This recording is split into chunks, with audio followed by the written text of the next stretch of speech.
धरान उपमहानगरपालिका ward number 4 है। यो चाहिँ भर्लिनी भन्छ। हाम्रो सोमी राई जीको घर चाहिँ माथि भयो है।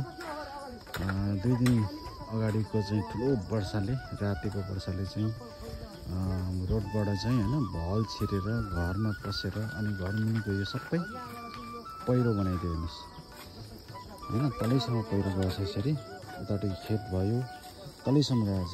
अनि तलतिर रहेका जति पनि धन अर्थात् सामानहरू हैन, यहाँनिर चाहिँ गोठहरू थियो, कटेरहरू थियो, सबै बगाइदियो। अनि गाउँलेहरू चाहिँ मिलेर समाधान गरिरहेछ।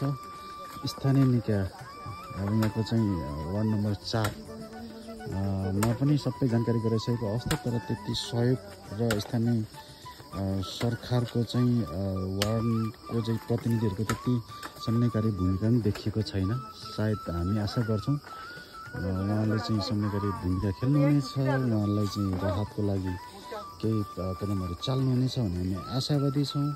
यहाँनिर चाहिँ सबै छिमेकीहरू सबै आएर चाहिँ हिजोदेखि खटिरहनु भएको छ। यहाँ चाहिँ तार ग्याबिन जाली लगाएर चाहिँ यो भूक्षयलाई जोगाउने कोसिस गरिरहेको छ, माथिको घरलाई जोगाउने कोसिस गरिरहेको छ हैन। नगरपालिकाको हामीले चाहिँ अहिलेको चर्चित मेयर हर्क साम्पाङ उहाँको चाहिँ नजर पुगेको अवस्था छैन यो एरियामा। उहाँ चाहिँ अब सेरा खोला, सर्दो खोला वरिपरि, धरान वरिपरि मात्रै कुदिरहनु भएको छ। हुन त उहाँ पनि आफ्नो व्यस्त हुनुहुन्छ होला हैन, तर यो क्षेत्रमा पाइला चालेको यो क्षेत्रलाई चासो दिएको चाहिँ मैले खासै देखेको छैन। आशा छ उहाँले पनि चासो लिनुहुनेछ हैन। तपाईँहरूले पनि धरान वरपर अब समाधानको कुरा गर्नुहुन्छ, यो सबै समाधान हो।